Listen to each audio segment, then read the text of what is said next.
Certaines personnes sont attirées par ton pouvoir parce qu'elles veulent apprendre, comprendre comment tu es devenu si centré. D'autres sont attirées par lui parce qu'elles veulent le diminuer, te ramener au niveau qui les rassure. Ton pouvoir attirera à la fois des élèves et des saboteurs. Une partie de la sagesse consiste à savoir les distinguer. Tu remarqueras que des opportunités commencent à apparaître, alignées sur ce nouveau niveau de présence à toi-même. Pas les opportunités que ton ancien moi aurait désirées, mais des occasions parfaitement adaptées à celui ou celle que tu es en train de devenir.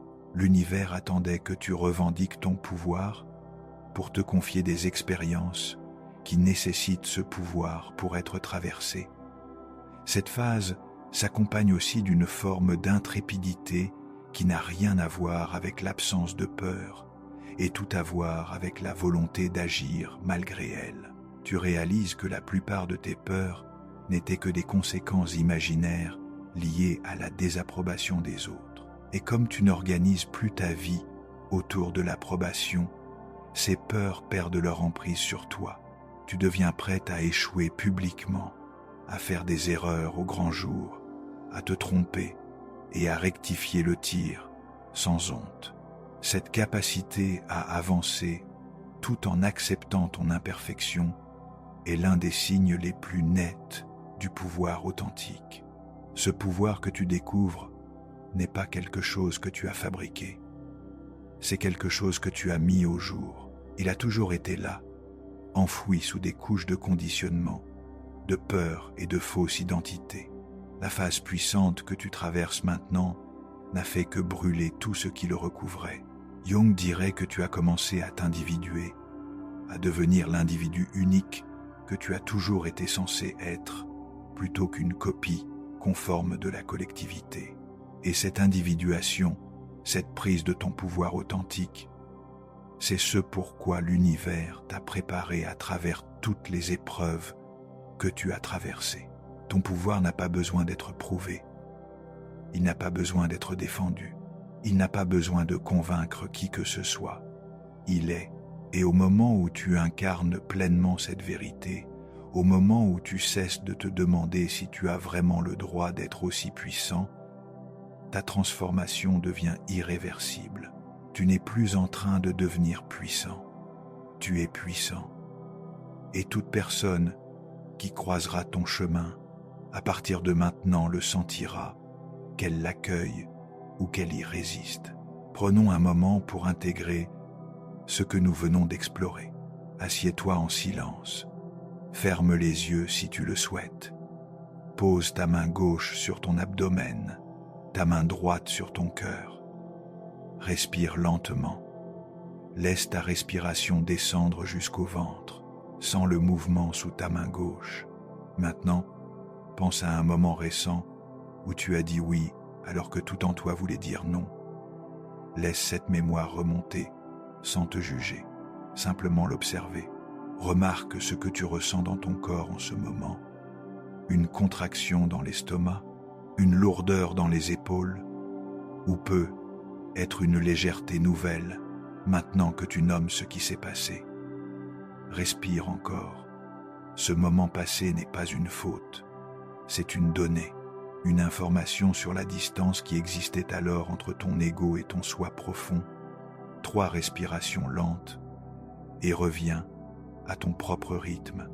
Le 5e signe que tu es entré dans la phase la plus puissante de ton âme et peut être le plus libérateur. Ta relation avec la peur se transforme radicalement. Non pas que la peur disparaisse, mais elle perd son autorité sur tes choix. Pendant la plus grande partie de ta vie, la peur a été le moteur principal de tes décisions.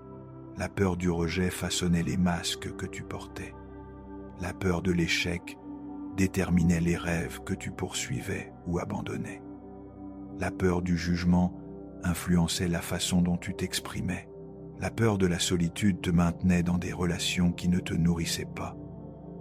La peur de l'incertitude t'empêchait de prendre des risques nécessaires.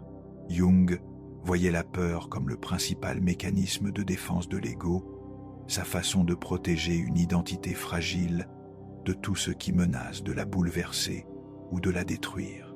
Lorsque tu vivais principalement à travers ton ego, lorsque ton sens de toi-même était construit à partir de validations externes et de rôles sociaux, la peur avait du sens.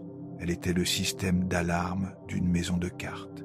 Mais maintenant que ton ancienne identité est morte, maintenant que tu as revendiqué ton pouvoir authentique, l'architecture de ta psyché a changé. Tu n'es plus une maison de cartes qu'un simple coup de vent peut renverser. Tu es devenu quelque chose de plus fondamental, de plus enraciné, de plus difficile à ébranler. Ce changement se manifeste de manière surprenante. Des situations qui t'auraient paralysé d'anxiété te semblent aujourd'hui gérables, voire banales. Des conversations que tu aurais évitées à tout prix te paraissent nécessaires, voire bienvenues. Des choix sur lesquels tu aurais tergiversé pendant des semaines se prennent maintenant en quelques instants avec une clarté évidente. Tu n'as plus peur de la colère des autres, car tu comprends qu'elle parle d'eux, pas de toi.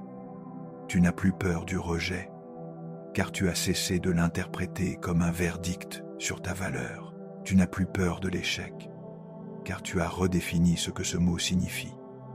L'échec n'est plus le fait de ne pas réussir. L'échec, c'est ne pas essayer parce que tu avais peur. L'échec, c'est te trahir pour préserver le confort de quelqu'un d'autre. L'échec, c'est jouer petit pour que d'autres puissent se sentir grands. Cela ne signifie pas que tu deviens imprudent ou inconscient. Tu ressens toujours la peur, tu perçois toujours le danger, tu restes capable de prudence. Mais la peur ne prend plus tes décisions à ta place. Elle t'informe, te prévient, te fournit des données. Elle ne te contrôle plus. Tu remarques ce changement surtout dans ta volonté d'avoir des conversations difficiles. Les échanges que tu repoussais depuis des mois, voire des années, deviennent soudain urgents et nécessaires.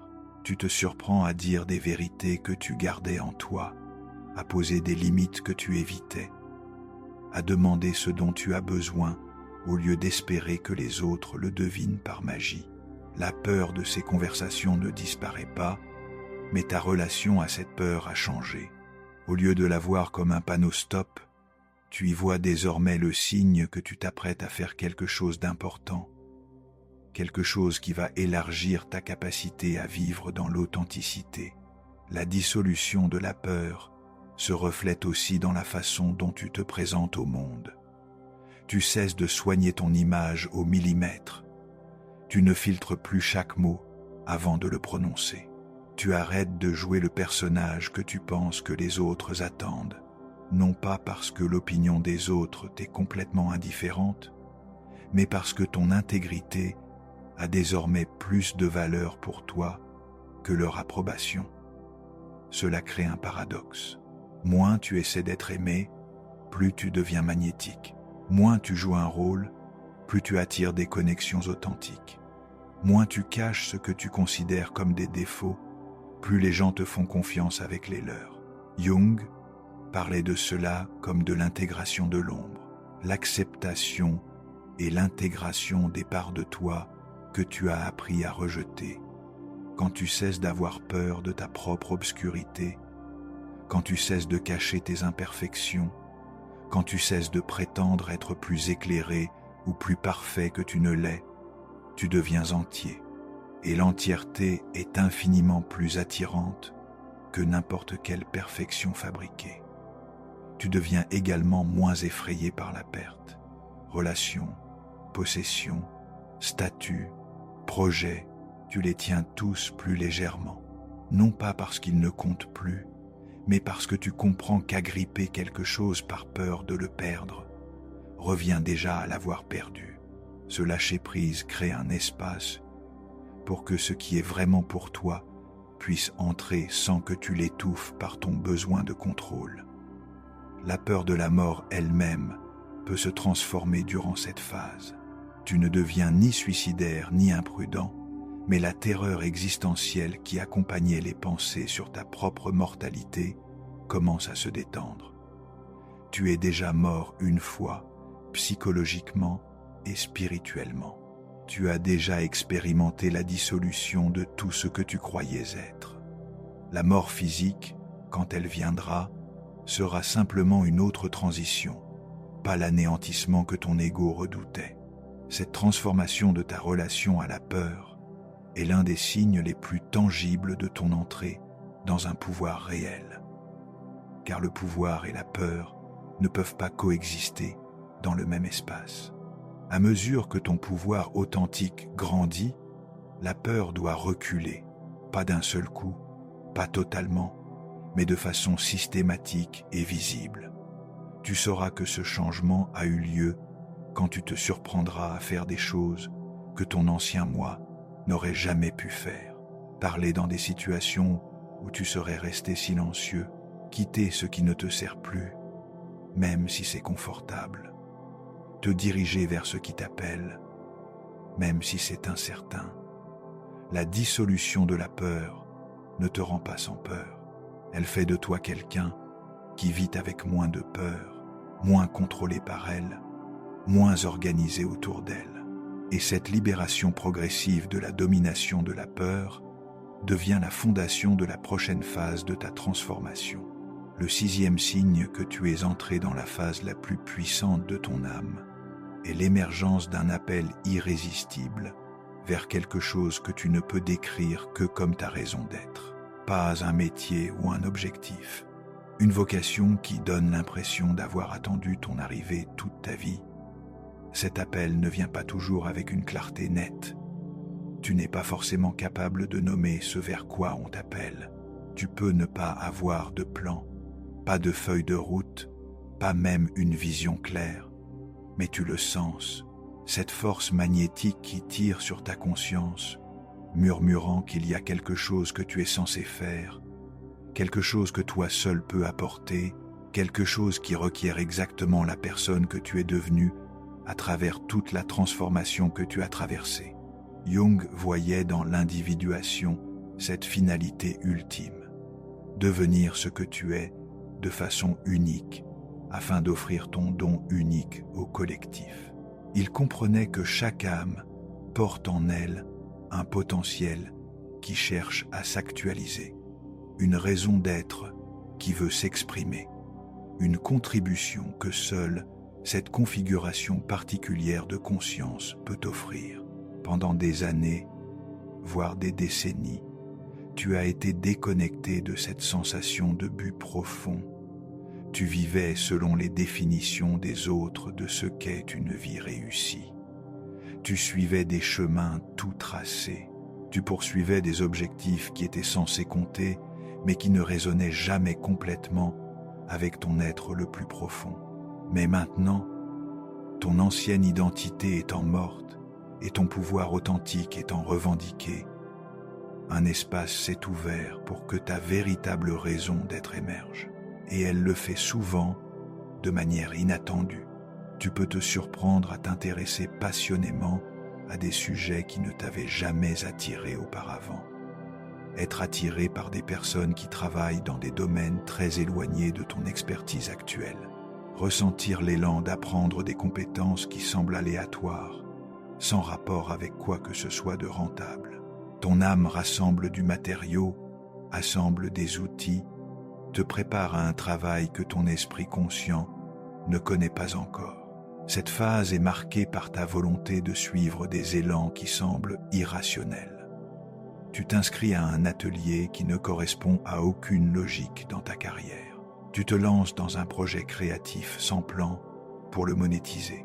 Tu fais du bénévolat pour une cause qui n'a rien à voir avec tes compétences professionnelles. Les autres peuvent remettre ces choix en question. Ils peuvent s'inquiéter que tu perdes ton focus ou que tu deviennes irréaliste.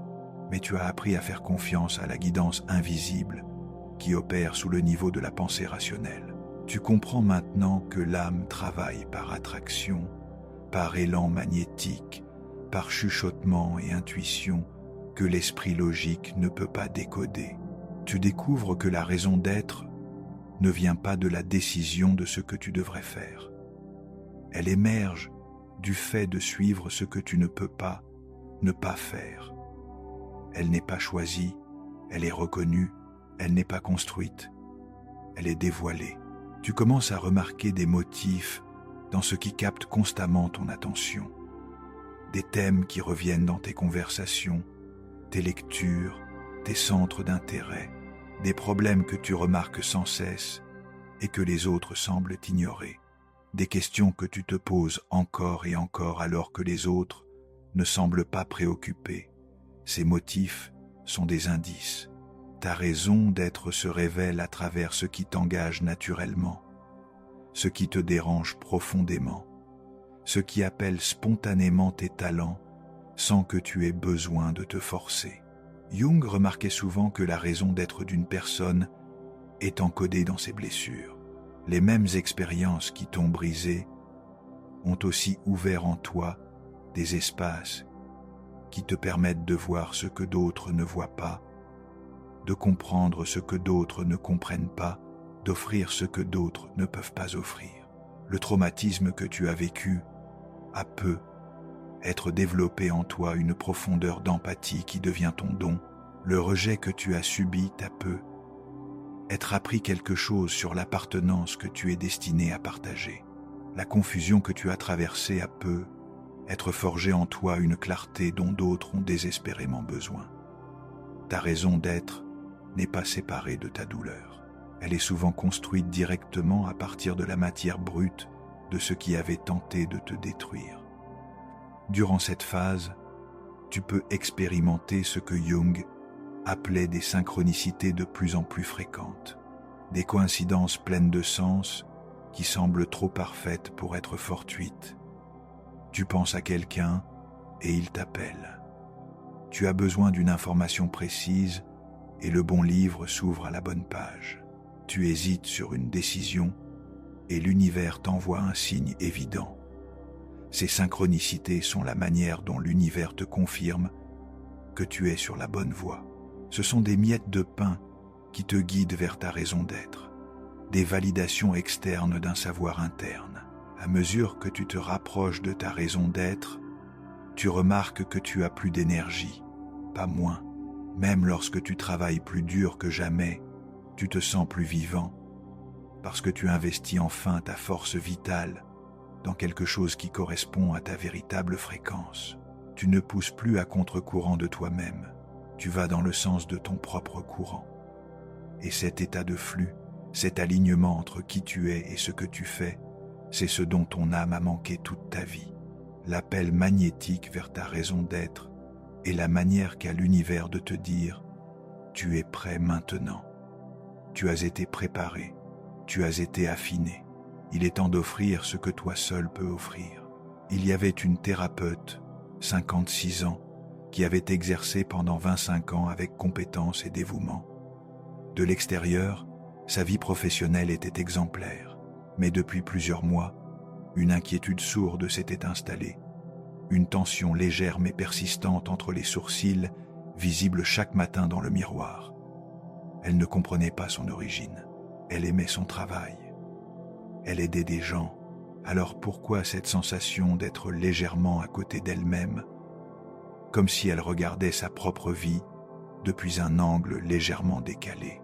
La réponse émergea lors d'une retraite de silence qu'elle avait organisée presque par hasard. Pendant 5 jours sans téléphone, sans conversation, sans les rôles habituels, quelque chose se dénoua. Elle comprit que depuis des décennies, elle aidait les autres à trouver leur voie, mais n'avait jamais véritablement trouvé la sienne. Elle portait la sagesse de Jung, de Winnicott, de toute une tradition, mais n'avait jamais osé articuler sa propre vision, sa propre compréhension de l'âme humaine dans sa propre langue. La tension entre les sourcils disparut le 3e jour de la retraite, remplacée par une clarté presque douloureuse.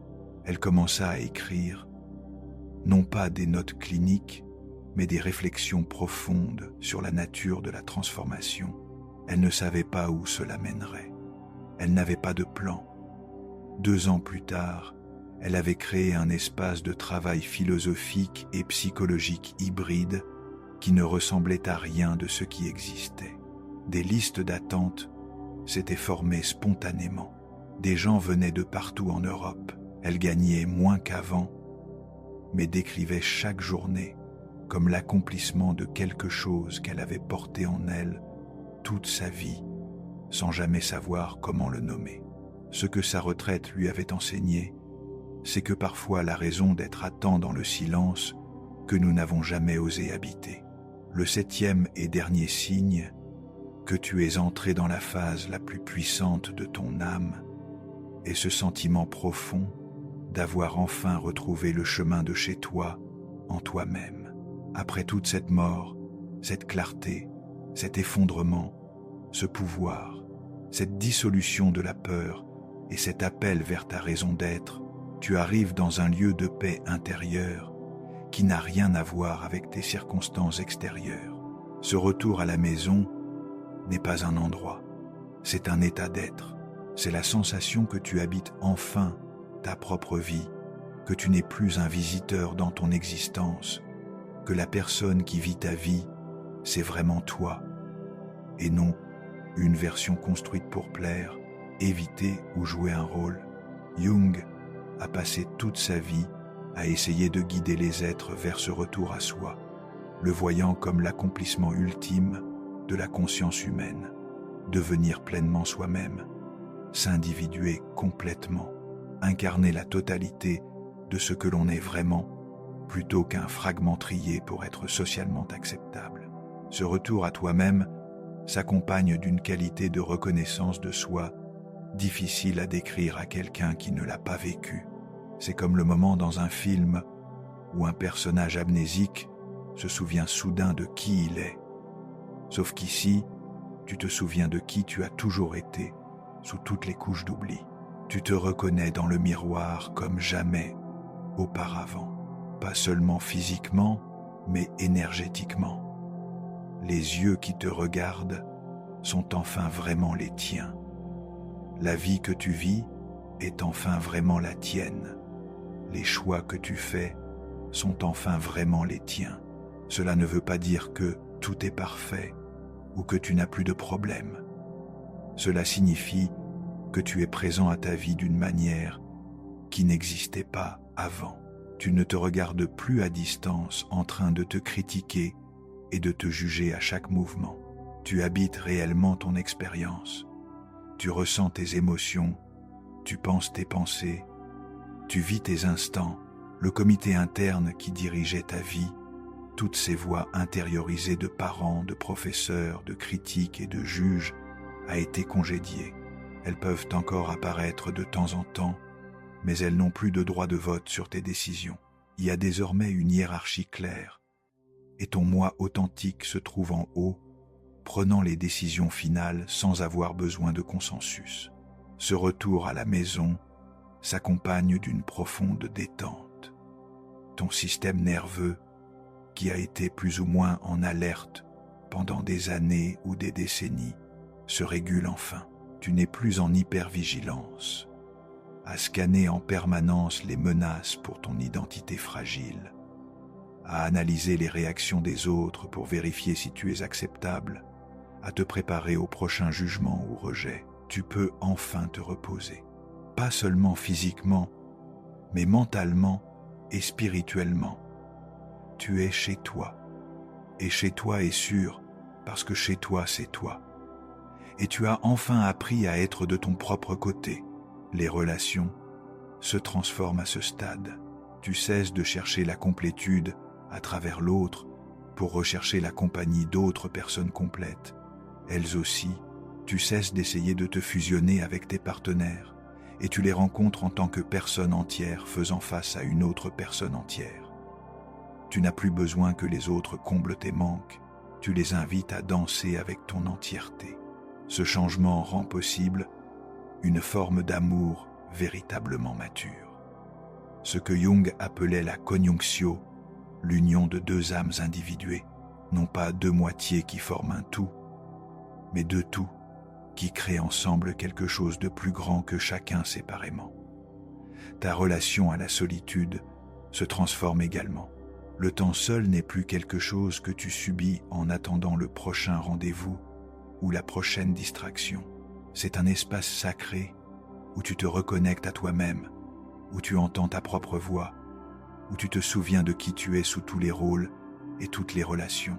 Tu découvres que la solitude et l'isolement n'ont rien à voir. La solitude douloureuse est la sensation d'être coupé de toi-même. La vraie solitude est le plaisir d'être en ta propre compagnie. Et maintenant que tu es rentré chez toi en toi-même, la solitude ressemble à la visite d'un lieu préféré plutôt qu'à un exil loin des autres. La paix que tu ressens désormais ne varie plus au gré des événements extérieurs.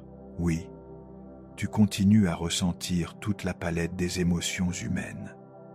Tu ressens encore la tristesse, la colère, la peur, la joie, mais sous toutes ces vagues émotionnelles, il y a un sol stable qui ne bouge pas. Jung appelait ce sol le soi, ce centre transpersonnel de la conscience qui observe toutes les expériences sans s'y réduire. Tu as enfin établi un contact constant avec ce soi plus profond. Et ce contact te fournit une base que les circonstances extérieures ne peuvent pas faire trembler. Les autres remarqueront cette stabilité en toi. Ils feront des commentaires sur ton calme, sur le fait que tu sembles posé, centré. Ils peuvent te demander ce que tu fais de différent. Et tu ne sauras pas vraiment comment répondre, parce que tu ne fais rien de particulier. Tu es différent. Tu es toi, pour la première fois de ta vie. Ce retour à toi-même s'accompagne aussi d'un sentiment de complétude. Non pas que ta vie soit terminée ou que tu ne grandisses plus, mais qu'une phase particulière de quête est achevée. Tu étais en train de te chercher et tu t'es trouvé à travers toi-même. La quête spirituelle qui a peu être marquée les années précédentes s'adoucit. Tu ne cherches plus désespérément des réponses dans les livres, les enseignants, les pratiques ou les traditions. Tu as découvert que ce que tu cherchais a toujours été en toi, attendant d'être dévoilé plutôt que découvert à l'extérieur. Cela ne te rend pas fermé ni rigide. Au contraire, tu deviens plus ouvert, parce que tu n'explores plus à partir d'un sentiment de manque. Tu peux découvrir de nouvelles idées sans avoir besoin qu'elles te réparent. Tu peux apprendre auprès de maîtres sans exiger d'eux qu'ils te sauvent. Tu peux pratiquer des techniques sans espérer qu'elles te complètent. Tu es arrivé, et depuis ce lieu d'arrivée, toute exploration devient une aventure plutôt qu'une mission de sauvetage. Ce retour à toi-même est l'aboutissement de tout ce que tu as traversé.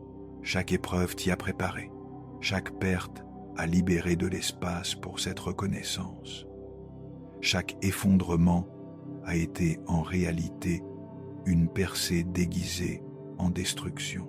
Tu comprends maintenant, peut être pour la première fois, que tu n'as jamais été brisé. Tu n'as jamais été insuffisant. Il ne t'a jamais manqué quoi que ce soit d'essentiel. Tu étais simplement recouvert de couches de conditionnement qui cachaient ta vraie nature. Et la phase puissante que tu as traversée a méthodiquement retiré ces couches jusqu'à ce qu'il ne reste plus que la vérité indéniable de qui tu es. Et qui tu est magnifique. Non pas parce que tu as atteint la magnificence, mais parce que la magnificence est ce qui reste lorsque tu cesses de jouer l'inadéquation. Quelque chose d'autre mérite d'être exploré maintenant, car cette transformation que nous venons de cartographier n'opère pas seulement à l'intérieur de toi. Elle crée également les conditions d'une toute autre forme de rencontre. Une rencontre avec l'amour véritable, au sens jungien le plus profond du terme. Juste avant que le véritable amour n'entre dans la vie d'une âme qui a traversé cette transformation, quelque chose de paradoxal se produit. Tout ce qui n'est pas authentique commence à se dissoudre avec une accélération soudaine. Les relations qui ne tenaient que par habitude deviennent soudain insupportables. Les obligations qui ne correspondent pas à ta vraie nature te font l'effet de chaîne. C'est comme si l'âme créait instinctivement de l'espace pour quelque chose de plus grand. Jung dirait que l'inconscient se prépare à une réorganisation fondamentale. Ce qui paraît chaotique en surface est en réalité la réorganisation la plus intelligente que la vie puisse accomplir. Cette phase peut être perturbante. Les amis ne comprennent pas pourquoi tu as soudain besoin de distance. La famille se demande pourquoi tu remets en question des traditions qui semblaient évidentes depuis des années. Mais ton âme suit une boussole intérieure plus précise que n'importe quel conseil extérieur. Tu commences à dire non à des choses auxquelles tu disais automatiquement oui depuis des années. Tu t'éloignes des gens dont l'énergie te vide. Tu quittes les espaces où tu dois te travestir. Cette vidange n'est pas destructrice. Elle est sacrée. L'univers fait de la place. Il nettoie, il trie ce qui pourrait gêner l'amour à venir. Car une âme qui a accompli son individuation ne peut recevoir le véritable amour que si elle est libre des compromis qui l'ont maintenue petite. Tu commences aussi à percer à jour les dépendances émotionnelles. Les gens que tu croyais indispensables se révèlent être des drains énergétiques. Les situations que tu jugeais importantes se démasquent comme des distractions insignifiantes. Jung reconnaissait que l'individuation exige parfois des séparations radicales, pas par manque d'amour, mais par amour pour sa propre vérité. L'âme apprend à distinguer ce qui la nourrit de ce qui ne fait que l'occuper. Dans cette période de vidange, quelque chose de merveilleux se produit. Le silence devient ton allié. Tandis que d'autres craignent le vide, tu commences à l'apprécier. En lui, tu trouves une clarté impossible dans l'agitation du quotidien. Tu entends pour la première fois depuis longtemps ta propre voix. Pas celle qui veut plaire aux autres, mais celle qui exprime ta vérité la plus profonde. Cette vidange est aussi une purification des croyances anciennes sur l'amour, celles qui étaient fondées sur le manque et la peur. Tu commences à comprendre que l'amour ne signifie pas s'abandonner soi-même, mais se trouver si complètement que tu peux donner à partir de l'abondance. Tandis que les structures extérieures s'effondrent, quelque chose d'autre s'éveille, une autorité intérieure plus forte que toutes les opinions extérieures. Les âmes qui ont traversé la transformation jungienne développent une capacité presque surnaturelle à distinguer ce qui est authentique de ce qui ne l'est pas. C'est comme si un sixième sens s'ouvrait, un discernement qui ne faillit presque jamais. Tu sens immédiatement quand quelqu'un porte un masque. Tu reconnais la manipulation avant qu'elle ne soit prononcée. Tu ressens l'énergie d'une personne avant même qu'elle n'entre dans la pièce. Cette autorité intérieure nouvellement éveillée te rend d'abord solitaire, car soudain, tu vois à quel point les vraies rencontres sont rares dans le monde. La plupart des conversations sont des jeux de surface. La plupart des connexions sont des transactions. La plupart des gens se cachent derrière des rôles et des attentes. Mais cette clarté est un cadeau. Jung savait que seul celui qui a percé l'illusion peut reconnaître la vérité. Ton nouveau discernement t'empêchera de te perdre à nouveau dans des connexions superficielles. Tu commences à comprendre que la solitude est préférable à une compagnie fausse, que le silence est plus précieux que les bavardages vides, que l'authenticité vaut infiniment plus que la popularité. L'autorité intérieure se manifeste aussi dans les petites décisions quotidiennes. Tu n'achètes plus pour impressionner les autres, mais pour te faire vraiment plaisir. Tu ne choisis plus des activités parce qu'elles sont attendues socialement, mais parce qu'elles nourrissent ton âme. Tu arrêtes de t'excuser pour ta sensibilité. Tu ne caches plus ta profondeur par peur de submerger les autres. Tu assumes ta différence au lieu de la vivre comme un problème. Cette révolution intérieure est parfois invisible pour les autres, mais elle transforme tout ton aura énergétique. Tu commences à émettre sur une autre fréquence, une que seules des âmes authentiques peuvent capter. L'univers enregistre ce changement. C'est un signal. Cette âme est prête. Elle a arrêté de se travestir. Elle vibre dans sa propre vérité. Maintenant, la résonance peut commencer. Les gens réagissent différemment à toi. Certains s'éloignent. Ils sentent que ton authenticité menace leur masque. D'autres sont mystérieusement attirés. Ils aspirent à l'authenticité que tu rayonnes. Tu deviens un miroir pour les autres. En ta présence, ils ne peuvent s'empêcher d'être plus honnêtes. Ta clarté intérieure les pousse à l'introspection. Cela fait de toi un catalyseur de transformation, une qualité que toute connexion profonde et authentique reconnaîtra. Juste avant que le véritable amour n'arrive, l'univers commence à parler une autre langue. Les synchronicités s'accumulent à un point qui dépasse toute explication rationnelle. Tu penses à quelqu'un et il t'appelle. Tu as besoin d'une réponse et tu la trouves dans une conversation fortuite. Tu doutes de ton chemin et tu reçois une confirmation venue de nulle part. Jung reconnaissait dans ces synchronicités la preuve d'un principe de connexion qui va au-delà de la cause et de l'effet. L'inconscient collectif commence à dialoguer de manière particulière avec l'âme individuelle. Cette phase peut sembler magique, mais elle est en réalité une conséquence naturelle de ton alignement intérieur. Parce que tu es devenu authentique, tu vibres en harmonie avec le grand tout, et la vie répond. Les synchronicités sont aussi des messages. Tu es sur la bonne voie, ta transformation est vue. Reste ouvert, reste confiant. Parfois ces signes sont si évidents qu'ils en deviennent presque théâtraux. Tu lis un livre sur les connexions d'âme et peu après, un inconnu t'aborde sur ce sujet précis, mais les synchronicités plus subtiles sont souvent les plus significatives. De petites confirmations que seule ton âme comprend. Des signes si personnels qu'ils ne peuvent être rejetés comme des coïncidences. Tu commences à voir la vie comme un dialogue constant, pas comme une série d'événements aléatoires, mais comme une conversation intelligente entre ton âme individuelle et la conscience universelle.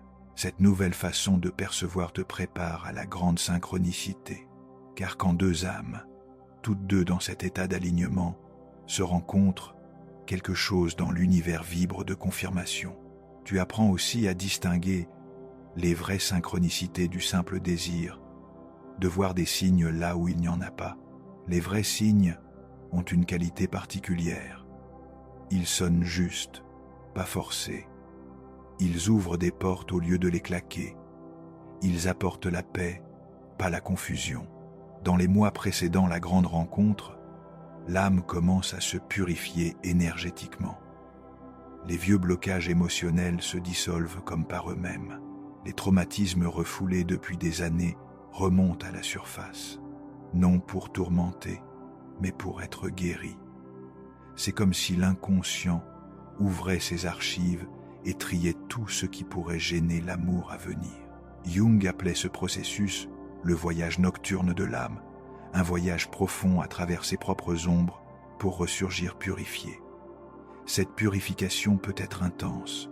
Les rêves deviennent plus vifs, plus émotionnels. Des gens et des situations du passé reviennent dans tes pensées. Non pour te hanter, mais pour être intégrés et lâchés définitivement. Tu pleures peu, être sans raison apparente, ou tu ressens une profonde tristesse pour des pertes que tu n'as jamais vraiment pleurées. C'est une partie du processus de purification. L'âme fait de la place pour une joie pure en laissant remonter la douleur réprimée.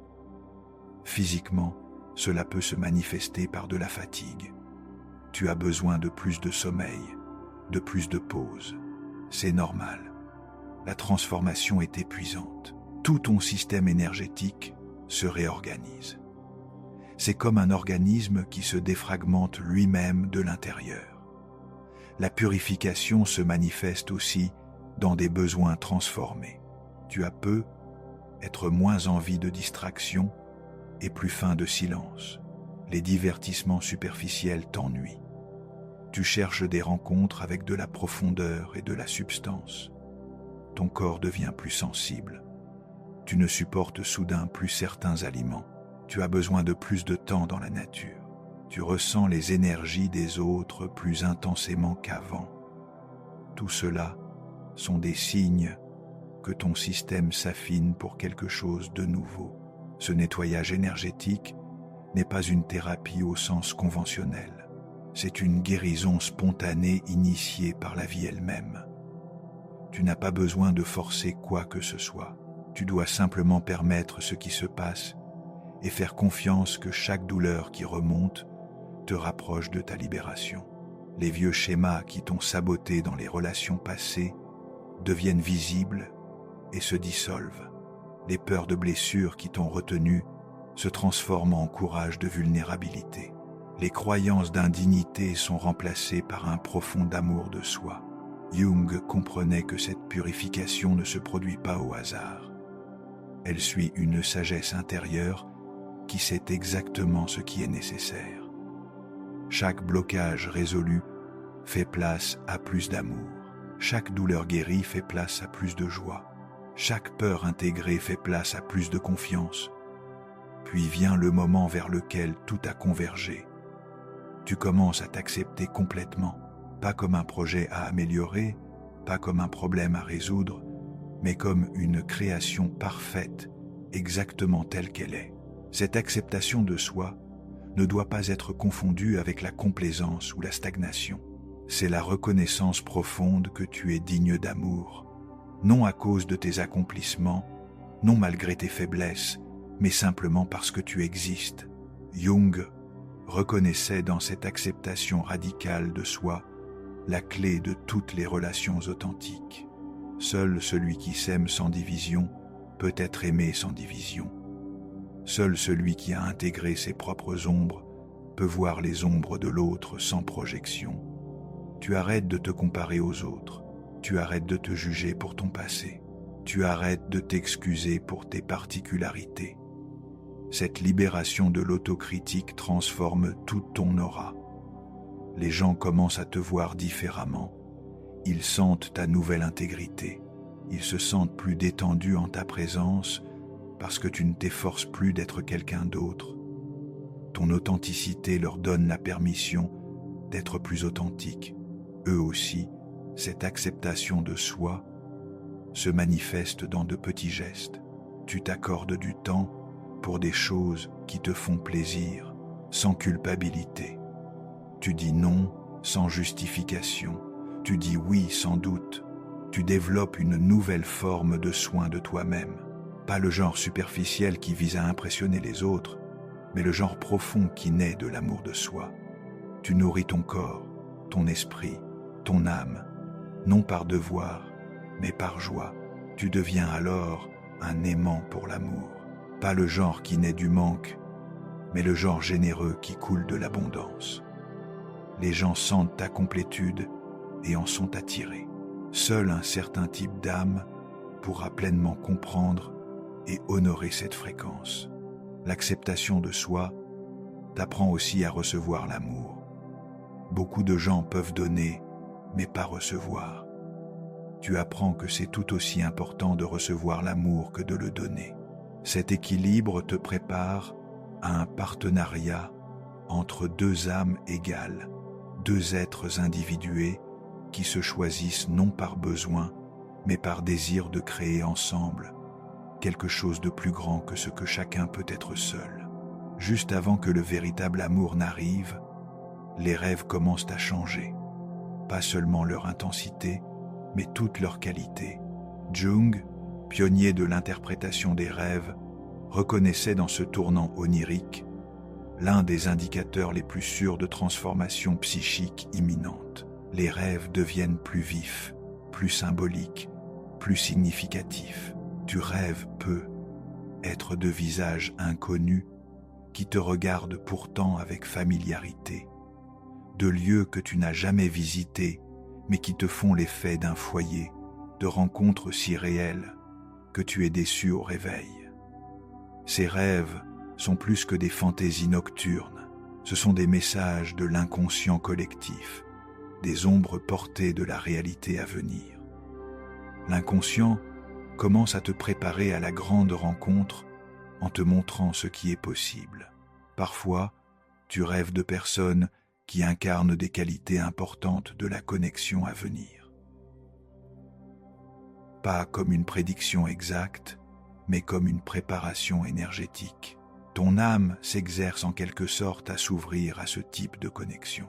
D'autres rêves te montrent symboliquement quels blocages intérieurs doivent encore être résolus. Tu rêves peu, être de portes fermées qui s'ouvrent, de murs qui s'effondrent, de ponts qui se construisent. Tout cela sont des images pour le travail intérieur qui est encore en cours. La qualité des rêves change aussi émotionnellement, tandis que les rêves antérieurs étaient souvent marqués par la peur, la confusion ou le stress. Ils deviennent maintenant plus paisibles, plus pleins d'espoir, plus aimants. C'est comme si ton inconscient te signalait « Prépare-toi, quelque chose de beau approche ». Si tu t'es reconnu dans ces 7 signes, si tu as senti une résonance de vérité dans cette description, alors tu sais maintenant avec certitude, tu n'imagines pas cette transformation. Tu n'es pas en train d'inventer. Tu n'es ni dramatique, ni dans le délire. Tu es réellement en train d'entrer dans la phase la plus puissante de ton âme, une phase qui va définir le reste de ta vie, une phase pour laquelle chaque expérience que tu as vécue t'a préparé, une phase qui exige tout ce que tu es devenu. Carl Jung a consacré sa vie à cartographier ce territoire, à donner des mots à ses expériences, à rassurer ceux qui traversent ce qui ressemble à de la folie, mais qui est en réalité l'éveil.